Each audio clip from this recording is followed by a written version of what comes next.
Okay po, so ating pong basahin ang sabay-sabay. Philippians chapter 3, verses 12 to 14. Altogether, please begin. Not as though I had already attained, either were already perfect, but I follow after. If that I may apprehend that for which also I am apprehended of Christ Jesus. Brethren, I count not myself to have apprehended, but this one thing I do, forgetting those things which are behind, and reaching forth unto those things which are before. I press toward the mark for the prize of the high calling of God in Christ Jesus. Yumuko po tayong lahat, tayo ay manalangin. Muli po, aming Amang Diyos, kami po ay lumalapit bilang isang iglesia. Nagpapasalamat, nagpapakumbaba, kinikilala ang kabutihan, ang biyaya po ninyo at ang kadakilaan niyo po sa buhay namin. Muli, maraming salamat, Panginoong Diyos, sa pagpapahintulot na makapagsama-sama po kami sa inyong bahay-sambahan. Maging Panginoong Diyos, ang mga tune in through online ay binigyan pagkakataon din para makasama po sa aming pananambahan, pagpupuri, lalo higit ng pag-aaral ng iyong mga salita. Kaya muli, Panginoong Diyos, kinikilala po namin, wala po kaming kakayahan sa mga bagay ng mga may mga kabanalan, pero salamat po, dulot ng biyaya mo ng buhay ni Kristo, nagkaroon ng katwiran ng aming mga buhay sa pamamagitan ng dugo na pinagkaloob niya sa buhay namin. Kaya muli, pagkaroon po ito ng gamit, linisin at patawarin ang aming mga pagkukulang pagkakasala na maaaring maging hadlang po sa aming pag-aaral, kaliwanagan sa inyong mga salita. Kaya mangyari nawa, Panginoong Diyos, kayo po ang magpala sa bawat isa amin, sa aming pagbibigay ng daan, kayo po magpuno ng iyong banal na Espiritu sa bawat isa sa amin, dulot po nito.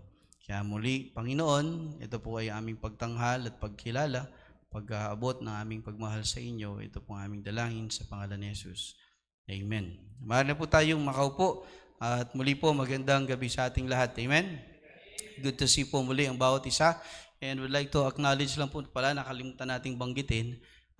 We have brethren who had come. Actually, hindi lang po si Brother Henson. Even in the Dizon family, nakauwi po si Brother Alan. Sa Lozano family, nakauwi din si Brother Tristan. Pero parang ilang araw lang. Dahil nga po, ang sabi po sa atin ay birthday surprise para sa kanyang magulang, kay Sister Weng. At ganoon din po, surprise din po. Ang di yata nalalaman ng mga kapatid, they had also surprise. Kahit po ako nagulat, pati yung likod, gala ko, Pastor Gala. Pangalakulo yan. Aliyan, Padre Sinulia. Saya ako. Salamat po, King Gino. King pamaningat na po. King rin kaya betamong may hauli. And I do believe there's also one brother na uuwi po, si Brother Alvin. Continue to pray po as they seek ng trabaho sa abroad. Praying pa rin ng kalooban ng Panginoon. Pero mukhang nakapag-apply na po yata for exit visa. Kaya alam ko parang within this week po yata uuwi sila. Tulad din po ng pagbanggit kanina, malaking bagay po yung malaman natin yung bilang. Hinihingi po ni Pastor MJ yung para sa Sunday afternoon para po mapaghandaan yung upuan, pati po yung pagkain na ipaghahanda po nila. Ganon din po, I would like to acknowledge din po kasi after that Sunday, yung sa anniversary din po natin, gusto nating malaman yung mga tuwirang makakaabot. Meron po kasing mga kapatid na kahit na miyembro po hindi pa rin wala pa rin katiyakan na makakaabot po. Kaya nagpapaabiso sila baka hindi makaabot. Pero yun nga po, it is settled already. We will be having our 28th anniversary sa September 28, our 39th year ng Golden Land Fundamental Baptist Church. And once again, we will be thanking the Lord kasama po ng ating mga kapastoran. Maging the 1 year, a year of blessing and a year of service, nais po natin kasing ibalik lahat yan sa Panginoon.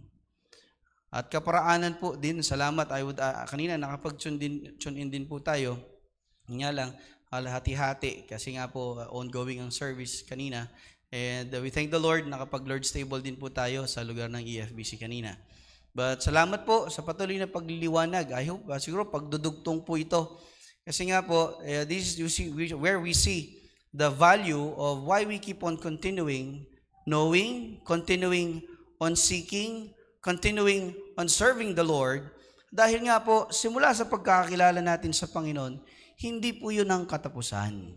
Paalala po, there are things that we are to do and to secure in the part of our Christian life upon our salvation, and there are different things upon our sanctification. Totoo po mga kapatid na ang pagganap ng Panginoon sa ating kaligtasan ay sa Kanya lamang yun pagganap, hindi po sa atin. And all we have to do is to acknowledge that grace, to receive that grace, at makapagsimula ng relasyon sa Panginoon.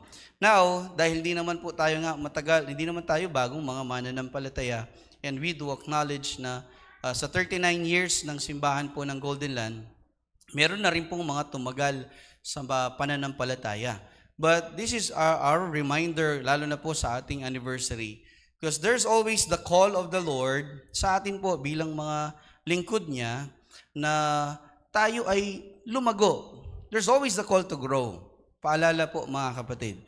Kaya ang lagi nating binabalikan, bakit may pag-alala sa panalangin, paalala sa debosyon, paalala sa mga panalangin, buhay panalangin natin sa Panginoon.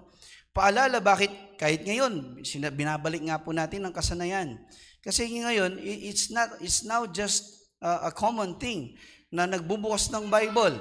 Pero minsan, nawawala ng esensyang, ba't ka nagbubukas ng Bible? And now we are returning our brethren for the very purpose bakit ka magbubukas ng Bible. And I pray, siguro nakailang buwan na ba tayo dyan? Dun sa dedikasyon sa salita ng Diyos. Tinagalog na nga po natin para madaling makaintindihan ng lahat. And I pray, ito po ay masanay natin. Ito po ay matandaan natin. Malaki pong bagay na pag nakikita natin ang ating Biblia, isang paalala na ito si Hesus Kristo. Isang paalala na ito nga'y buhay. Isang paalala na ito nga'y gabay. Isang paalala na ito nga po ang kalusugan, kalakasan, at ang ating patnubay sa buhay natin sa Panginoon. But every time that we see that it's a normal thing that you have Bible, nakakalungkot nga. Ito, kamukha nito, Gideon yata ito eh. Ay, mayroong mga Gideon ministry na kahit sa hotel, sa restaurant, sa hospital, may mga given Bibles pero hindi po nila naintindihan para saan ang Biblia.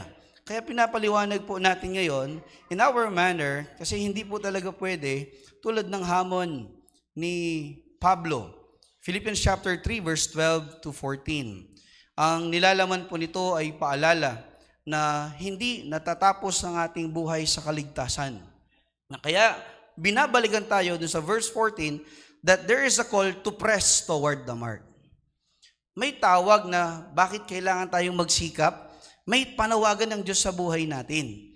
Isang panawagan na po, kaya sabi nga po, bakit we have to outgrow the old self. Kasi mga kapatid, it's not enough after that Christ died on the cross, manatili tayo sa kalagayan natin kung kailan tayo niligtas. Mga kapatid, sa biyaya ng Panginoon, this is the last part of the devotion o the message kaninang umaga, it's upon our stewardship ngayon. The grace of God within the salvation. Now, we have the call in this part as a believer, as a minister, na tayo po ay hindi pwedeng sumuong sa bagong yugto, sa bagong nilalang. Diba? Anong sabi ng talata? New creature, all things are passed away, behold, all things are become new. 2 Corinthians 5:17. Ang sabi po ng talata, therefore, sa makatuwid, ngayon ikaw ay nakakilala na sa Panginoon, you are a new creature. All things are passed away, all things are become. Bakit binabalikan ito? Umaabot tayo sa henerasyon ng paglilingkod ng mga mananampalataya. Sabi nga, bakit kanina, ang hamon kanina umaga, nagsimula doon sa, bakit iba-iba ang debosyon? Bakit yung iba, pare-pareho tayo ng Diyos na pinaglilingkuran, iba-iba ang commitment natin. Anong dahilan? Kasi nga, mga kapatid, may mga mananampalataya, nakakaligtaan, alin ba yung old self? At alin ba yung new creature na binigay ng Diyos sa atin? We even come to the point, we don't know how to distinguish, how to differentiate, alin ang dating buhay mo at ang bagong buhay mo sa Panginoon. Kaya umaabot ngayon sa punto na, ayun nga, anong tendencies? Pati yung kaligtasan, kino-compromise. Baka hindi ka ligtas, kaya ganyan buhay mo. Pero mga kapatid, balikan natin, It's not of works. Pero, there are works that should be done in the life of our sanctification for the service of the Lord. Why? Because there is a calling. May tawag ang Panginoon sa buhay ng lahat ng mananampalataya na kumilala sa Panginoon. That is our predestination. Predestined tayo na maging anak ng Diyos. So therefore, hindi ka lang ngayon anak ng Diyos. Itinawag ka din bilang lingkod ng Panginoon. We are called servants of God. And we are called the stewards of God. Bakit? May binigay ba ang Diyos na pinag-iingat niya sa atin? Yes. Isang example lang po yung binigay kanina, yung katawan. But there are a lot of things that God has blessed us that we are to be reminded of, that we are to realize, kasi may mga bagay tayong inaasahan ng Panginoon na pag-iingatan, papahalagahan, pagyayamanin natin. Ang problema, ito ngayon. Kapag nakalimutan natin yung mga talatang looking unto Jesus, the author and the finisher of our faith. Nagbibiruan nga kami kasi may konting revelation. May nakita kaming kapatid. Pero what stirs us up sa bagay na yon? Biro na isang kapatid eh. Di ba? Mas okay ako. May mas grabing nagkakasala. Pero mga kapatid, balikan natin. If we are to look only to our fellow believers, may papanyukad mo. Nung itang kasalanan, medyo grabe, I will continue in my sin. Minimal lang naman ito eh.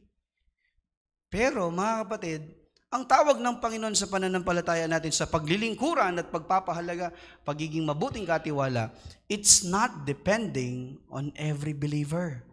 It's depending on the Christ who died on the cross that has cleansed you through His only blood.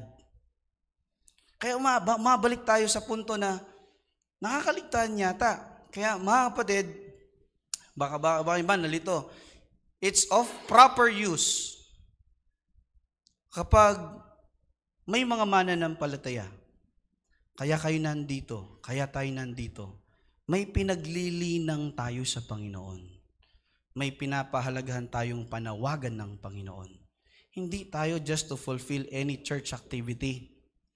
Hindi tayo nandito para to fulfill any, teka lang, bakit parang may kulang? Lahat ba nandito sa loob? Paki-check, kung may nung nasa labas, paki-secure, dito tayo lahat.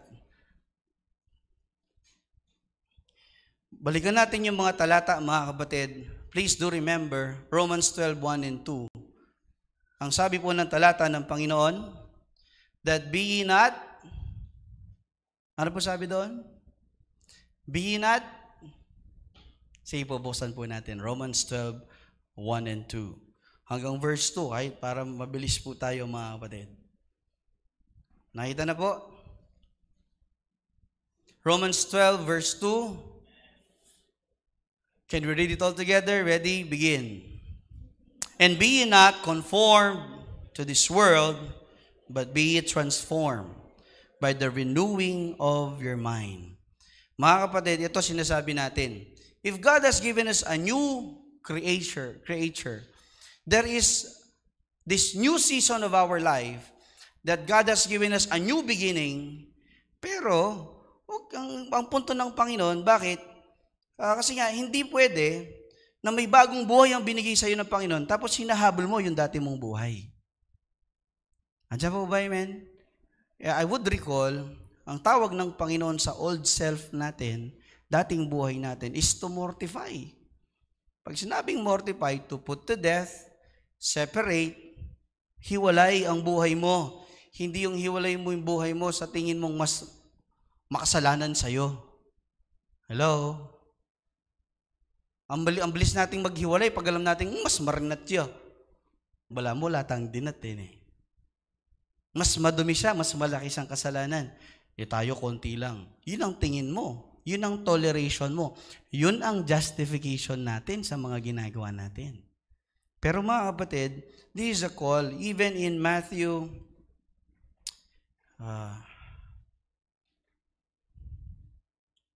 nawala yung verse ko. Anyway, so the 2 Corinthians chapter 5 verse 17. Yung tawag po ng Panginoon upon transformation, it's not an option. Hello? Hindi po sa option, pero ginagawang choice ng mananampalataya. Kaya ito ngayon, ang tawag ng Panginoon, merong nauunang nahuhuli, may nahuhuling nauuna. That becomes the reality of the Christian community. May bagong mananampalataya, pero dahil ang yielding sa Panginoon sa Kanya, ang paglago. Kaya nga, ang paalala natin, iwasan ang pagkukumpara. Hindi po talaga yan nakakatulong sa paglilingkuran sa Panginoon. What keeps us on our goal, you press toward the mark, because ang nagtumawag sa'yo, ang may tawag sa'yo, hindi naman yung kapareho mong mananampalataya. Si Kristo mismo. Kaya there's always the call to press forward, to keep on seeking that mark, striving for that mark, for the prize of the high calling of God. Sabi niya, may halaga kasi yun. Kaya establish lang po natin, mga kapatid, ang mahirap kasi sa kalagayan ng kaaway, ang kalaban talaga ng lakad natin sa Panginoon, naalala ko yung lyrics na inawit kanina, sabi niya, Lord, dun sa mga scariest part ng buhay ko, ano sabi mo? Please, may sad, ano pa isa? Sabi niya, pag nakakatakot na, sabi niya, Lord, stay close to me. Pag natatakot na ako, stay close to me. Ano ngayon ginagawa ng mananampalataya? Pag alam ng mga bagay na walang katiyakan, hindi hinahakbangan. Ang tanong, yun ba tawag ng Panginoon? Let me clear these things. Ang kalaban ng faith ng pananampalataya, alam nyo, familiarity. Kasi sanay tayo pagkabisado natin ng isang bagay, Panginoon, kahit I don't need to pray. I know already this one. Kabisado ko to, kabisado ko yung tao, hindi ko kailangan siya panalangin. Ako sasabi anong dapat niyang gawin. Tigas. Tibay. Pero wala sa lugar. Bakit? Familiar ka lang dun eh. Kaya ito yung sinasabi natin, kahit sa relasyon tao, over familiarity breeds contempt. Bakit? Kasi kahit yun, hindi makakatulong. Kaya ang paalala lagi sa atin sa buhay paglakad sa Panginoon is to walk by faith. Andiyan pa po mga kapatid? And this is the reason why, kahit nga bagit nga kanina, minsan hindi na dyablo ang gumugulo sa'yo eh. Sariling kaisipan mo na lang. Yung self-doubt mo, yung negative self-talk mo, ikaw mismo nagtatrash talk sa sarili mo. Ikaw mismo binabash mo yung sarili mo. Sabi ng mga estudyante, may nabanggit lang ako, gino-joke ko lang. Si Sir, binabash ako. Binabash? Bakit? Nasa social media ka? Kausap ko lang siya sa classroom. Si Sir nang babash. Nang babash? Sabi ko, bihira, pati terminology ng mga estudyante, kala mo laging naka-online. Nagbibiroan lang kami. Tapos, Sir nang babash, sabi niya. Pero mga kapatid, tingnan niyo po, even ourselves, to the point that we never get out with the familiar things because it gives comfort. Panatag ka eh. Kaya totoo yung sinasabi ni Preacher Ben kanina, kung wala ka namang ginagawa dahil komportable ka sa kalagayan mo ngayon, ba't ka gugulihin ng dyablo? Ayos-ayos eh. Wala ka namang contribution sa kalooban ng Panginoon eh. Kaya nga na kasi, bumalik tayo sa punto doon sa testimony ng huling binaril. Aba, engage. Napakatapang, frontliner yun. Campuses, lugar ng mga taong naghahanap ng karunungan at doon ka babato ng katuwiran. Mga kapatid, what a great boldness. What a great courage. Eh minsan nga tayo, ang lakas ng loob natin, sabi ako, makanyan. Pagkarap ko na, wala naman kay. Wala naman problema. Lakas ng loob natin, pag nakatalikod, pag nakaharap, di tayo makapagsalita. Mga kapatid, doon lang lumalabas yung cowardice ng mga mananampalataya. Lakas nating magbukas pag hindi nakatingin ng tao. Pero pag nakatingin na, wala na. Wala naman kasing problema. Sakto-sakto mo. Amon eh. Kaya to the point, bakit hindi mo acknowledge na may mali? Nagkakaroon tayo ng problema dito. You don't know what is your old life. Ano na ba yung sinuko mo sa Panginoon? Ano ba yung noon mo? At saka ano yung bagong sinusuong mo ngayon? Pag nagmi-mix up yan, tapos wala ka pang devotion, sinong titingnan mo? Tao na lang. Pastor nga, ganyan eh. Si brother nga, ganyan eh. Si sister, ganyan nga eh. So okay lang. Ganito lang tayo, relax. Hello? Kaya mga kapatid, for us to outgrow. Our point this evening is to outgrow our old self. We are to embrace the transformation kasi ang tawag ng Panginoon, totoo po, may pinangakong comfort ng Diyos. Pero yung comfort na tinutukoy niya, it is while we are treading things in the midst of danger. Hindi siya comfort na wala ka namang ginagawa, gusto mo komportable ka. Yan nagagawang biro ng ate. Yung mga tambay, uminom ka ng energy drink, tapos nagmamay day ka, matutulog ka lang. Araw-araw sipag lang, ano. Nag-energy drink ka, tapos tatambay ka lang, tutulugan mo pa. Sabi nung anak, tatay, tibay mo ah. Hihilata ka lang dyan, tapos ang my day mo, araw-araw sipag lang, sabi niya. Parang ganun na rin ang senaryo ng mananampalataya eh. Lord, ingatan mo ko po. Wala na ka magagawang gino eh. Hello? Kaya balik tayo. Sa katagalan ng paglilingkod natin, this is the tendencies. Nakakaligtaan natin yung mismong personal commitment natin, tinatabi natin. To the point na wala na tayo sa focus. Pati commitment ng ibang tao, pinapakilaman mo. Hindi mo naman trabaho yun eh. Kanino trabaho yan? Trabaho ko yun bilang pastor. Bakit? Kaya kami nilagay nga dito eh. Hindi para ba i-bash lang kayo. Hindi para kastiguin lang kayo. To the point. Eto ngayon, yung sink in. Sakit na sinabi ni pastor. Sakit na ng kabuhay ko. Hirap na ng buhay ko. Church, can we remind everyone? Hindi lahat ng pain and sakit ang purpose suffering lang. May mga pain at bigat na dapat nating tanggapin at yakapin kasi parte yun ng transport. Hindi ka mahuhubog ng Diyos kung hanggang ngayon lumalayo ka sa potter. Ikaw ang clay, tigas-tigas mo na. Ano gagawin ng Diyos? Lulunurin ka ulit sa tubig. Papatigasan ng ulo mo. Kaya huwag magtataka. Huwag din pong pagsasamaan ng loob. Pag binabasag ang mga mananampalataya, alam niyo po ba, hindi tutubo ang anumang buto na hindi nabiyak at magbubunga.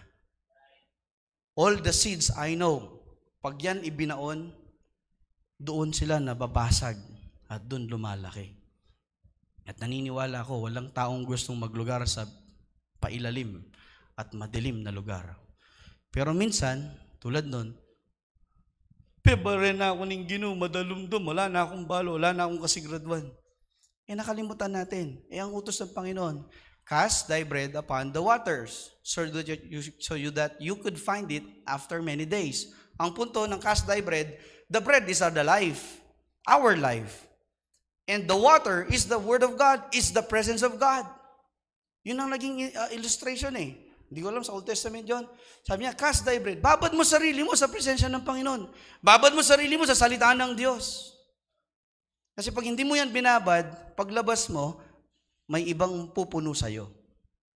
Katwiran ng tao, katwiran ng trabaho, katwiran ng sekular, katwiran ng moralidad na baluktot. Kaya imagine, pinost ko nga po eh. Kasi tingnan niyo po, yung nasumpungang bumaril at pumatay dun sa minister sa Amerika, sa Utah, hindi pala siya kawatan. Alam niyo ano siya? Lumaki sa Christian home. Nag-aral. Sa palabas, makikita natin, sino yung mga nagpaplano na pumatay? Pupunta sa abandoned building, magmi-meeting. pagdating ng ganitong oras, barilin mo siya. Pag nakita mo na naupo, sisinyas ako, babarilin mo siya. Nakatago yan sa madilim na lugar. Bakit? Madilim at pangit ang gagawin eh. Ngayon, mga kapatid, bulgaran. Sasabihin sa iyo ng tao, maging ng mga estudyante doon sa lugar ng Amerika, wala silang pagkilala sa Diyos na minamahal mo. Wala silang pakialam sa buhay mo.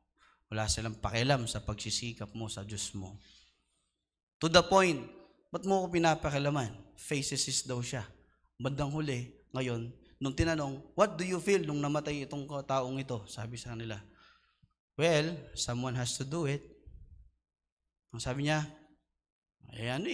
kailangan talaga may pumatay eh. Buti na lang may pumatay. Parang ang punto niya, kung walang papatay doon, ako papatay doon. Hello? Ulitin ko po. Ang usapang ito ay nagmumula sa isang taong walang pagkilala sa Panginoon at ang tinutukoy yung may ugnayan sa Panginoon.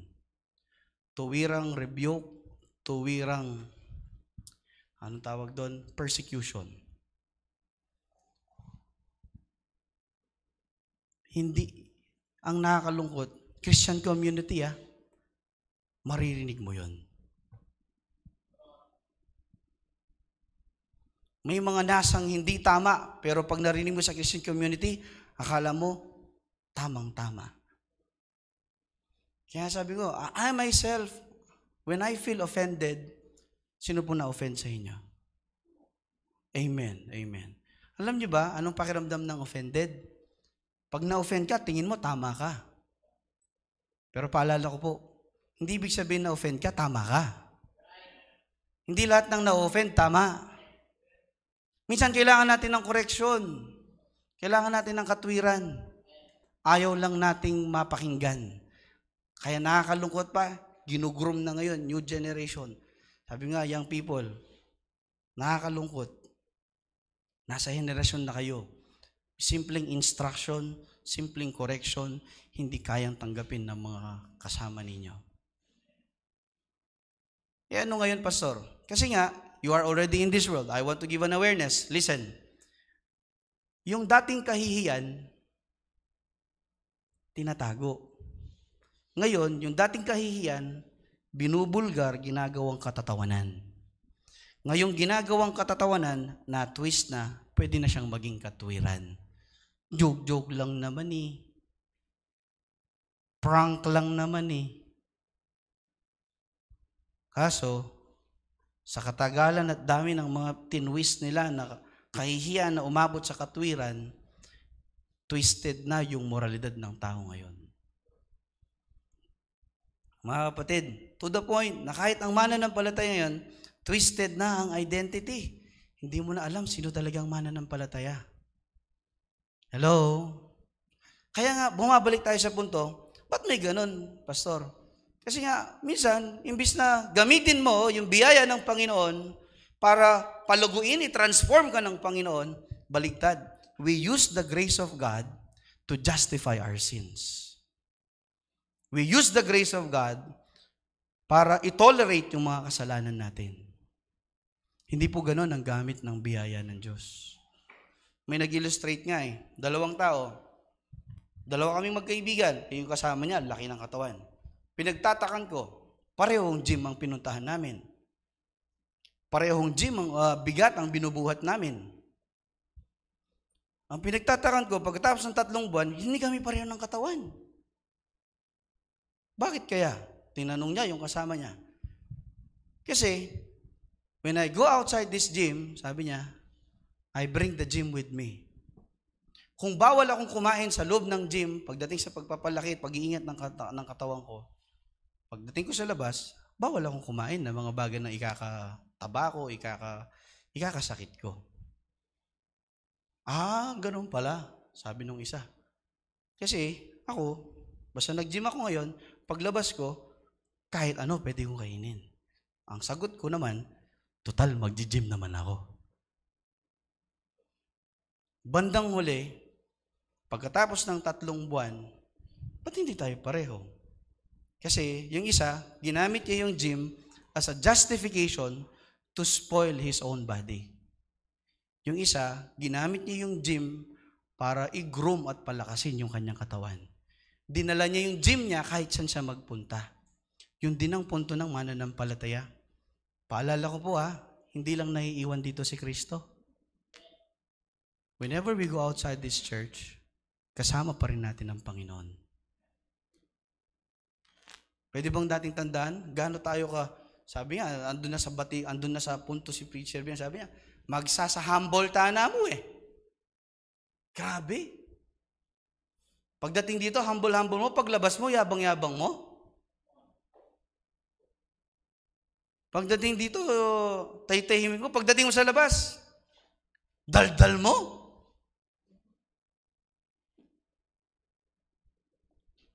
The point is, we have concealed our life spiritually, righteously, holy within the premise of these 4 buildings or 4 corners of this building. Pero paglabas natin, wala na yon.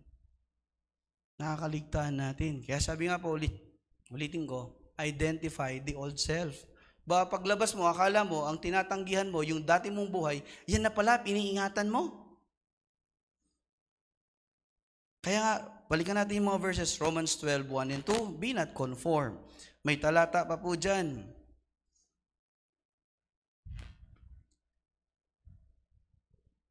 Pakimarkahan.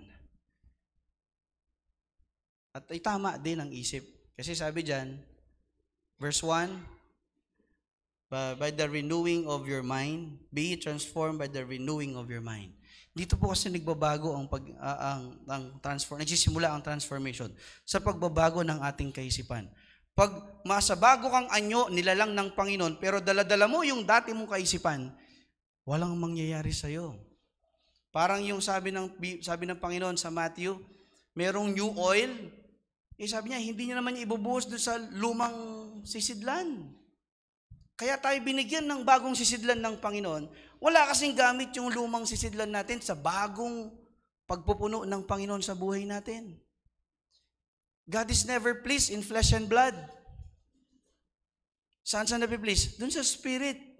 Kaya ito'y pinupuno. Well, do not expect na ang pinupuno mo yung flesh and blood mo tapos lalaban ka spiritual battle. Wala tayong ilalaban. Kalupatan niya itang mag-gym kay may babaeng muscle na kalupan na yung atsyan ko. May babaeng muscle. Atsunay kayo muscle. And it's not worth it. 6 months, nag-ubos ka ng panahon. Ang nakakalungkot, tumagal ka sa simbahan. 39 years na ang church. Hindi mo pa rin alam anong pinagsisikapan mo sa Panginoon. Hindi mo pa rin alam ano yung commitment mo sa Panginoon. O sige, sagbat na. Pastor, nag-commit naman ako. O kumusta naman yung commitment mo? Andyan pa ba?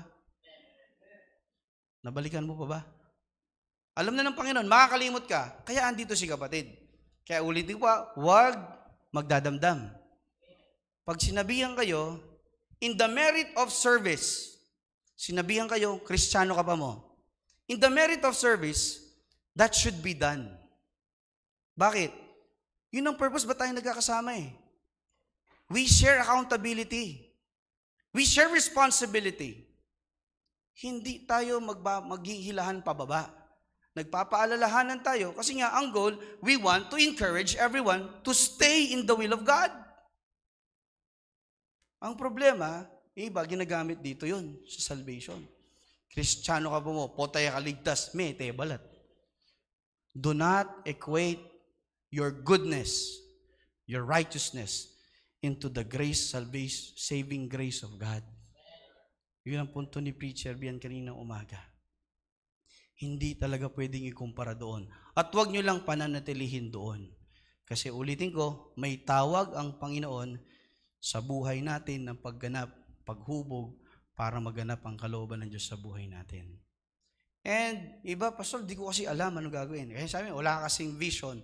Actually, you know already the vision. You know what God wants. Ang problema, bakit hindi mo nagagawa yung kalooban ng Panginoon? Hindi ka naka-align. Hindi timing ang Diyos ang problema. Hindi tayo naka-align sa kalooban ng Diyos. Sabi ko nga sa Guagua kanina, bala mo king bike, May bike tayo, no? Young people.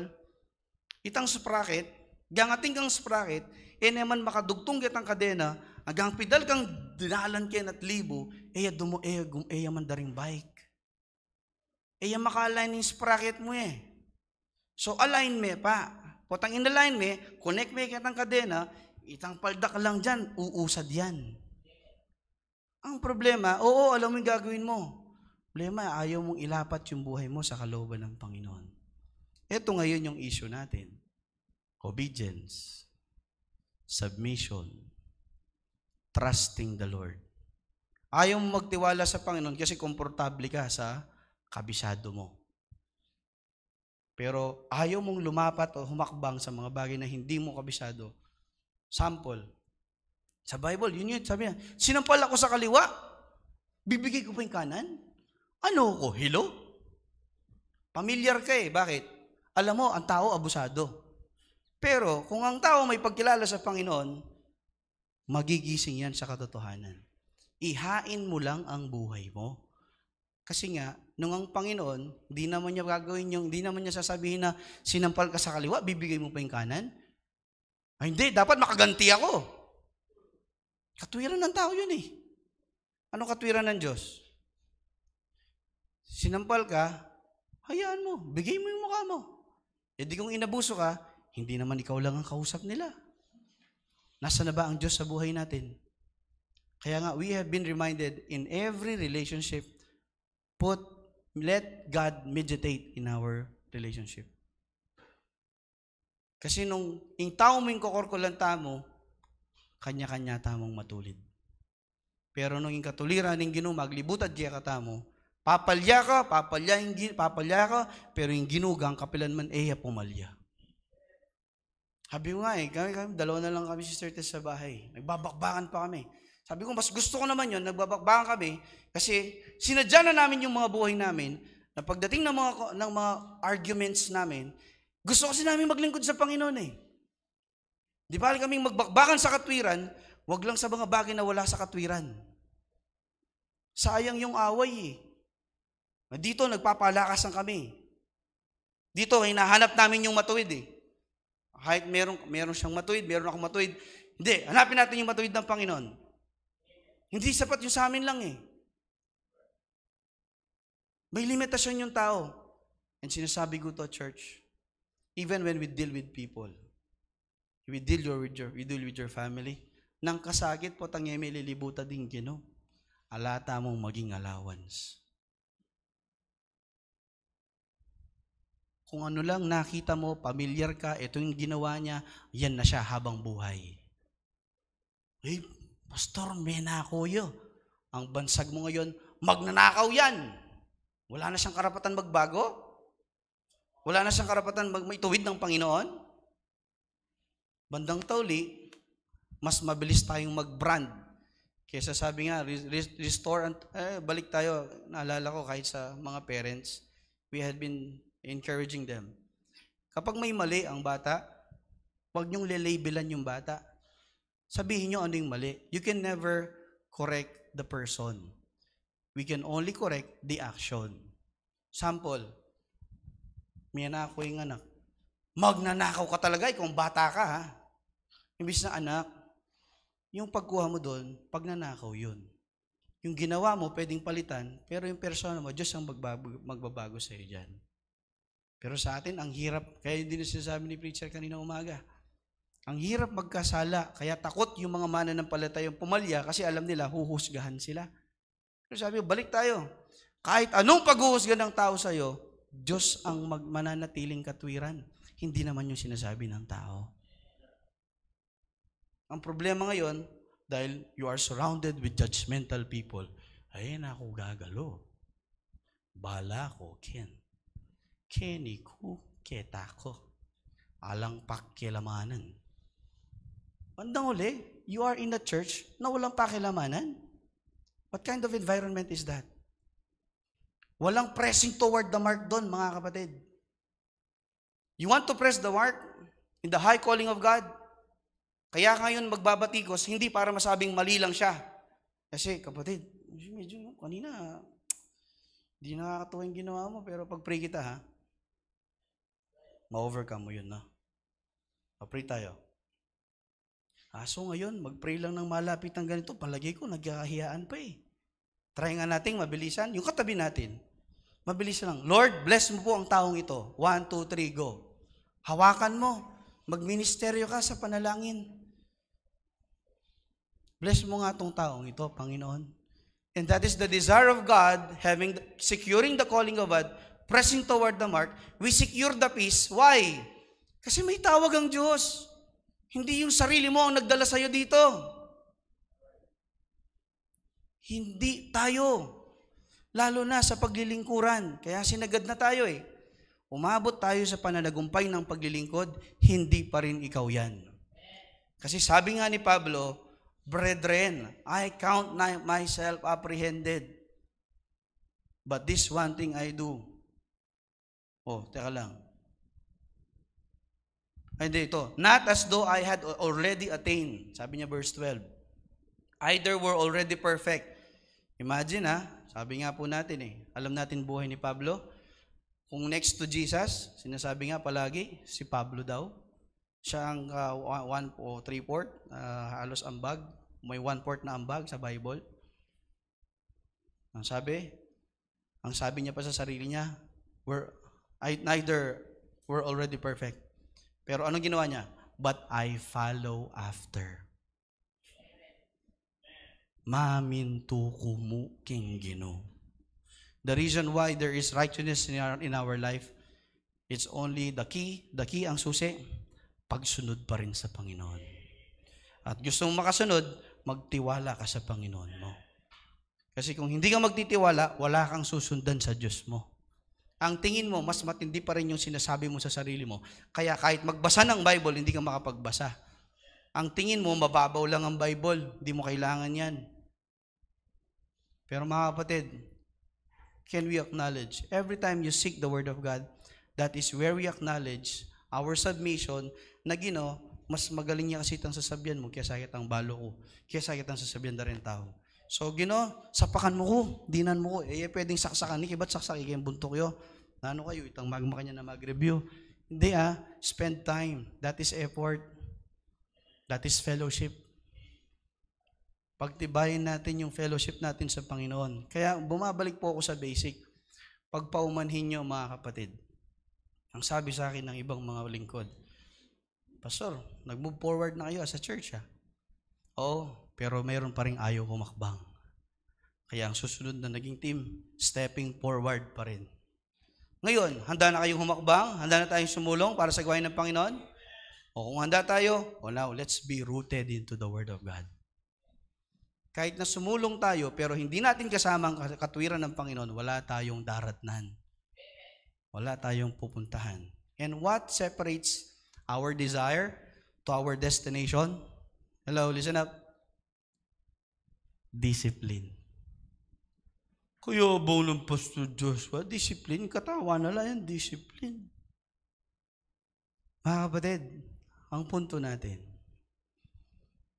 pag hindi natin ito pagsisikapan, sinabi ko mataba na ako, bahala na kayo. Yan na ako, mag-long sleeve. Bahala na kayo, mataba na ako, kanan ko na yung buri kong kanan. O kaya natutuwa ako pag may nakakabatikos. Pastor, ingat yan. Kasi alam ko concern yun. Alright Pastor, total mataba na ka, kananta mo. Bukas na patay tano. Sanang pwedeng makanta. Pero we do not dictate our life. Kaya please be reminded, even in the life, kaya ayaw natin ng pain, umiiwas tayo sa suffering. Balikan mo yung buhay ni Joseph. Kilala niyo si Joseph? Hindi po si Preacher Joseph. Hindi si Brother Joseph Lord G.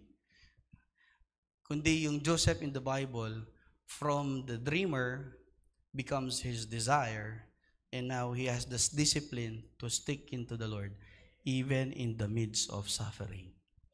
Sabihin nyo, wala bang justice ang Panginoon sa mga buhay natin? Tingnan natin, kaya niyo bang atamin ang betrayal ng family? Sariling pamilya mo, magnanasa para patayin ka. Church, hindi na po bago ito. May mga nagpapatayan na naalala ko, kinukwento ni Pastor Galang. Sino yung nagpapatayan at nag-aagawan ng lupa? Hindi naman magkakapit-bahay. Magkakapatid. Dahil may kakamag-anak ka no. May papatayan la, uling muking gabon at pakinabang. Tapos ngayon, malalaman-laman mo, siya pang gustong pumatay sa'yo. O kaya natin kargahin? O hindi ka lang pinatay. Hindi ka lang gustong papatay. Buti, may nakonsensyang konti. Hindi, benta mo na lang. Binenta si Joseph. Ano nangyari sa kanya? Naglingkod siya ng tama sa tao. Sino sa inyo yung nakapagsimula ng tama? Kasi di ba natututo tayo? We learn in our experiences. Yung pagkakamali mo sa pamilya, nung lumabas ka, itunuwid mo, nakabuo ka ng relasyon na medyo umangat na ng konti. At dahil na umangat na ng konti, ito masakit. Nung nakabuo ng magandang relasyon, nasira ka ngayon sa taong iyon. Ang problema, yung pagkasira mo, hindi mo naman ginawa. Anong sabi ni Potiphar? Potiphar's wife, ninakawan tayo ni Joseph. Tignan mo, yung ginto ko nasa gamit niya. Imagine pagbintangan ka lang, masakit na. Yung pagdusahan mo pa yung kasalanan na hindi mo naman ginawa. Bisa kayo pa? May kulong ya. May kulong ya na alang sangkan. Pero anong ginawa? Pagdating niya sa kulungan, kapit pa rin siya sa Panginoon. Ginoo ko sagit naman, Ang sabi, kaya hinahanap ko yung kwento ni Joseph at saka ni Daniel hanggang ngayon. Sino bang makakasumpong sa atin? Wala yatang bad record si Joseph at saka si Daniel Check niyo po. Yung mga David, meron pero Joseph, Daniel, parang wala. Job, wala. He was perfect in the sight of God. Pero sabi ko, kung meron mang sana magrereklamo, kahit sa panahon natin ngayon, Joseph sana ito Palagay nyo, may gumanyan na ba? Hindi. Ano ginagawa ng mga pamilyang Pilipino? Tayo nga nagpuproteksyonan. Usually, morally. Kaya bandang uli, pag pinahiya mo yung anak ko, papahiya kita. Sinaktan mo yung anak ko, sasaktan kita. Pagkaisipan, hindi lang ng mga kabataan, pati ng bagong magulang ngayon. Kaya sira. Kaya sabi nga, Pastor, kami laging may kasalanan. Hindi, sige, damay na natin. Yung mga bagong magulang ngayon, iba na rin ang katwiran. Hindi nakapareho ng 10 years ago. I had been teaching in the ministry 20 years na ako sa pagtuturo ng bata. Children's Center. At nakita ko pa nung sinaktan ko yung anak niya, sinuportahan pa ako ng magulang. Okay lang yun, Pastor? Dapat niya lang maintindihan. Ngayon, nag-aalangan pa kami, kaya kung ano-ano pinapalo ko dito sa school Hanap ako ng upuan lang yung papaluin ko. Listen up. Do you want to learn the hard way or the easiest way? Easiest way. Sabi ng mga bata. What to do? We will obey. Problema, sakit natin ngayon, sakit bata. Simpleng pagsunod, di natin magawa. Sample. Sino na pong nakatanda ng dedikasyon sa salita ng Diyos? Kaya nag-aalangan sa kanina si preacher, Brother Carl. Repeat after me po. Supposedly, this should be remembered by heart. Hindi ko po kayo ginagawang bata.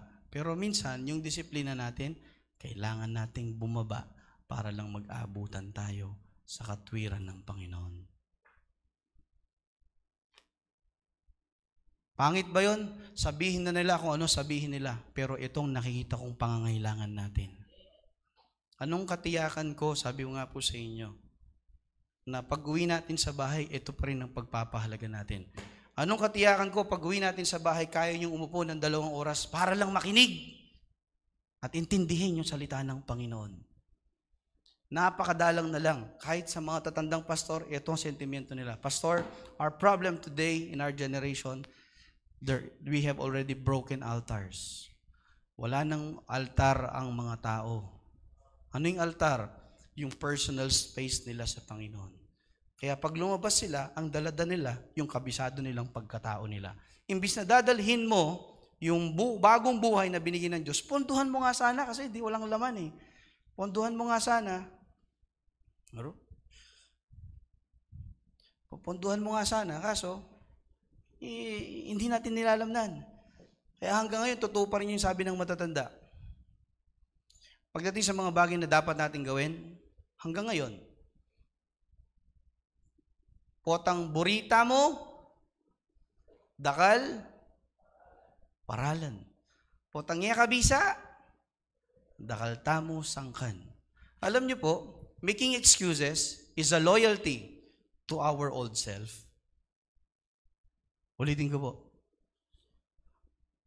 When we keep on making excuses for the work of God, for the ministry of God, for the righteousness of God, for the will of God, alam niyo, bumabalik tayo sa loyalty natin na nakatang karakalsangkan. Eta mo buring sumulong kitang bayong nilalang na binyanan ng Ginoo kay katam. Kaya let's start today. Sinahanda ko lang po yung puso at isip ng bawat isa. Kasi by next Sunday, ang goal, pare-pareho tayo ng puso at isip. Na ang goal natin, we will be deeply rooted into the Word of God. Paano ka deeply rooted? Effort. Set a time. Hihingi po talaga ako ng oras ninyo. Masama bang tanungin ko kung anong oras ka nagdi-devotion? Pakilamero na ba si Pastor Josh? Kung tatanungin kong nasa ng prayer list mo? Pakilamero na ba ako kung tatanungin ko kamusta yung commitment mo? Church, this is the call of God given into this position. Sige, kentutagi po, tangyan na ako, pastor. Kanya-kanya tapa maglingkod. Di ako napakibalon. Di ako naman obre. Pakibatan nyo yan kayong Ginoo eh. Iba, tinatanong mo, galit pa. Gusto mo namang malaman na paalala nga lang sana, ay wapin pala new believer na ako. Wapin pala dapat pala magbabad ko. Bandang uli, Kristiyano tana, hanaping preacher biyan. Lumalabas ngayon yung realidad. Ang tagal na nating mananampalataya. Pero yung kasalanan natin, pang matanda at pang lumang likha ng Panginoon, galing pa sa old nature natin. Now it becomes a reality. Totoo po, it's not normal kasi. Kung meron ka ng banal na spirito, usually, normally, ang hinahanap mo, yung mga bagay na pinapahalagan ni Kristo. Ulitin ko, this is not an automatic. This should be done with knowledge. You should feed your mind to transform, renew, para yung mahalagang, naiintindihan mo, mahalaga ba yung ginawa ng Diyos sa'yo? Mahalaga ba yung ginawa ng Diyos sa'yo? Kung gaano kahalaga? Kaya mong itabi yung oras mo? Kaya mong itabi yung pagod mo? Iba nga, iusapin pa dito, trabaho eh. Sabi ni isang kapatid, Pastor, maaga ako ngayon. Pero next Sunday wala ako. I understand. Pero may pagsisikap. Pero ang punto, kung gaano ka, tanong lang natin, kung talagang mahalaga yung ginawa ni Kristo sa atin, anong timbang, anong degree ang kaya mong iwanan sa mundong ito para tahakin yung buhay na binigay ni Kristo? Kasi sabi nga ni Pablo, lahat yan iniwan ko. Lahat yan tinalikuran ko. Bakit? So that I may win Christ. Anong talata yun? Kanina ko pa hinahanap. Di ko makakita. Pero I pray naging maliwanag sa atin, church. Kung meron tayong disiplina sa physical, lipat nyo lang. Practice nyo lang sa spiritual. Kasi there should be grooming in our spiritual life. Hindi lang yung physical ang pinapalaki ng katawan. Ito po ang nagpalaki po sa akin talaga dito. Hindi ko po kayo masisisi. Every night, sa mga bahay na pinupuntahan ko, hindi po ako pinapalis ng hindi ko makain. Sabi nung men kanina sa akin, Pastor, na ano? Sabi mo, bro, may ngalgal ko kitang puro webon. Sabi kasi bold ko, alam prito. May ngalgal ko bro, mangailangan ako pagyu. Oh. Nasanay kasi ako eh. Oh, you see, that's why we are to go back, break routines. If we desire that this body will be healthy, sana naman, mas malaki ang malalim ang nasa, maging healthy yung spiritual. Hello? Kasi kahit totoo po, kahit na Kristiyano ka na, hindi ibig sabihin, all the way healthy ka. Hindi ibig sabihin matanda ka na, di ka na magkakasakit. Yun din ang punto nun eh. Sinong mga madalas nagkakasakit? Yung mga matatanda. Ngayon, pabata ng pabata. Kasi yung ginagawa ng matanda, ang tingin ng bata, tama. O ngayon, sino may mga sakit? Younger generation. Kaya ang paalala lang, iwan ko po mga kapatid. Kaya I really need to know how you know your testimony. Hindi lang paano ka niligtas. Ngayon, ano na yung commitment mo na pinagsisikapan sa Panginoon at iniingatan mo para sa Kanya? Kasi kung wala, sasabihin ko sa iyo, kahit ang diablo, walang pakialam sa iyo. But church, hindi po yun ang big goal natin. When we press toward the mark, our desire, guluhin ka man ng diablo, manatili lang ang kabuhay mo sa kalooban ng Diyos. Kaya I pray. Sabi ko, I am still praying for the details of the anniversary. Paano magaganap na ang bawat miyembro ng Golden Land, habang naglilingkod tayo sa ibang tao, nasa puso natin yung mga unsaved loved ones natin. And the reason why you keep on striving and learning your service unto the Lord, kasi alam mo, meron ka pang mga kaluluwang pinapanalangin sa Panginoon. Sabi mo nga, wala na ba tayong pangangailangan sa Diyos? Lahat ba ng mananampalataya, lahat ba ng kamag-anak natin ligtas na? Hello? Lahat ba ligtas na? Kung wala na tayong problema, wala na tayong alalahanin, let's do our thing. Kanya-kanya na lang tayo. But the church has its purpose. Let's serve the purpose of the church. Amen? Kaya ang panalangin natin, ma-establish ang spiritual disciplines natin. Prayer life. Gusto niyo maging lingkod sa simbahang ito? Yun ang unang sikreto. Buhayin yung buhay panalangin. Pag meron ka ng buhay panalangin, mas maiiwasan mo yung expectations ng blessing, promotion, kesa sa nabaliktad. Mas pahahalagahan mo yung panahon ng paghahanda, preparation, kesa sa seeking promotion. Gusto natin, minsan mabilisan lahat instant. Gusto mong ma-promote, di ka naman naglilingkod, wala ka naman personal devotion. Paano ka mapopromote? Hindi ka magagamit ng Panginoon. Ngayon pa lang sinasabi ko na, kung ang pinipilit natin yung dating buhay natin, dating ugali mo, ang embrace mo sa dating buhay mo, ito talaga ako anong pakialam mo, Pastor? Oo, alam ko. Pero, may tawag ang Panginoon. Hubugin, i-transform ang buhay natin. Let's secure that calling. Amen? Tumayo po tayong lahat, tayo po ay manalangin. And within this prayer, I hope, let's continue to be conscious. Conscious muna. Are we aware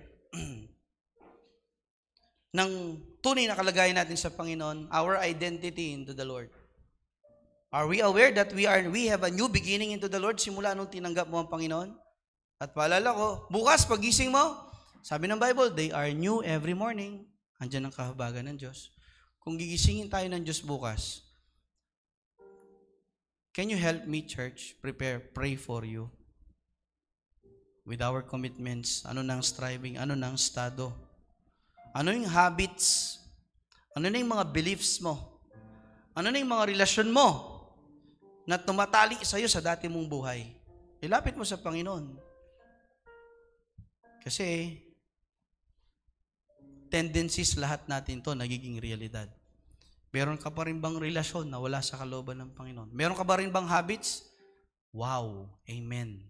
Kung wala na kayong habits na dapat i-correct, dyan na lang kayo sa upuan ninyo, church. Pero I am telling you, we have a lot of work to do. Let's start within ourselves. Amen? Can we come unto the Lord? Sige po.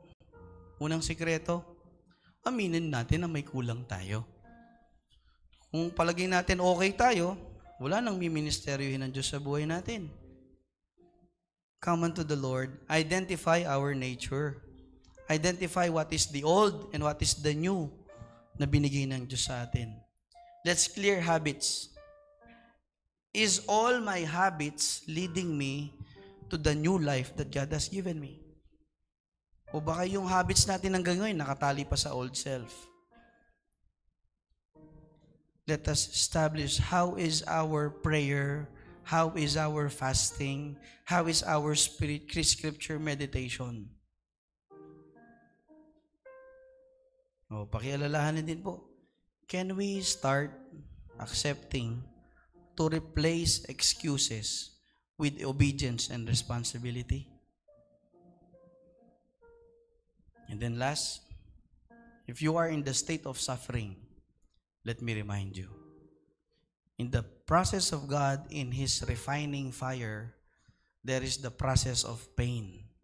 Tanggapin lang natin yung hirap at bigat ng paghubog ng Diyos sa atin.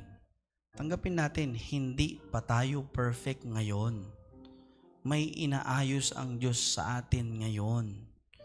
Kung ayaw mong pagalaw sa Panginoon, huwag kang aasang masumpungan mo yung pagpapala at kalooban ng Panginoon.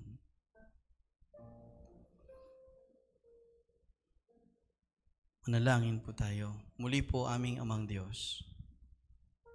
Ang aming pasasalamat, yung katapatan ninyo kasi maliwanag po sa buhay namin, and it is in the life of Golden Land Fundamental Baptist Church. We are one of the churches that has experienced your faithfulness for more than 3 decades. Almost 4 decades. Pero Panginoon, ito po realidad na ng kalagayan ng mga mananampalataya. Ito na po talaga ang kalagayan namin. Salamat po kung meron pa rin mga mananampalataya na nakakapanagumpay sa buhay debosyon nila, nakakapanagumpay at nakakapanatili sa kanilang buhay panalangin, nakakapanagumpay at nakakapagpatuloy sa pananambahan. Pero Panginoon, alam namin, it is still your grace that keeps them. Pero Panginoon, ang aming dalangin, mas iangat mo pa yung buhay pagganap namin, pagbuo ng relasyon namin sa inyo. Kasi sumpong namin ang kakulangan. Sumpong namin ang kasiraan. Sumpong namin ang pandaraya ng kaaway. Kaya Panginoon, kinikilala po talaga namin, hindi namin to kaya. We need your help. Help us, O Lord, to be more open. To be more open with you, with your presence. To be open more with your word. Pag na ito yung nabasa namin, tanggapin namin. Correction ito. Pagtutuwid ito. Maging open din kami sa mga parehong mananampalataya. Because there's a purpose why you put us all together. Wala pong aksidente sa bawat miyembro ng Golden Land. Wala rin pong aksidente sa bawat leaders ng Golden Land. Kung hindi niyo po kami luluobin na magmanguna, ngayon pa lang tinanggal niyo na kami. Pero Panginoon, salamat po dahil sa simbahan pong ito, binibiyayaan niyo kami na makapanatili yung bawat mga leaders, magpatibay ng mga manggagawa at papunta sa pangungunang paglilingkod. Kaya Panginoon, ito lang po ang nais namin. Sa bawat mga bagay na pinagkaloob mo sa amin, magamit namin ayon sa inyong kalooban. Not only with our resources or physical things, even with the things in our heart, things in our mind, things in our bodies, that you had blessed us with talents, with time, with the teachings, at ngayon, Panginoon, natututunan namin, ito pala dapat namin gawin. Ito pala paglakad namin. Ang tagal kong naghihintay sa timing mo, Panginoon. I know your vision, I know your will. Ang problema pala, hindi ako nakalinya. Hindi ako nagpapasako. Hindi ako nagtitiwala. Hindi ako sumusunod. Kaya patawarin niyo po kami, Panginoon. May you align every members, every ministers, every leaders of this church. At pag kami naka-align na sa kalooban mo, may your vision be done. That along with our desires, we can go through our destination. Help us to have discipline. Disiplinahin namin ang aming mga sarili. Hindi lang sa physical, pati sa buhay sa spiritual, buhay sa mental, buhay sa aming emosyonal.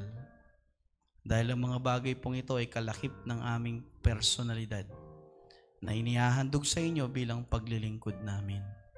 Kaya Panginoon, thank you po dahil hindi nyo lang kami ginawang anak mo. Ginawa nyo pa kami mga sundalo mo. Ginawa mo pa kami ng mga katiwala mo. Kaya help us to be more to be of a good steward simula sa buhay namin.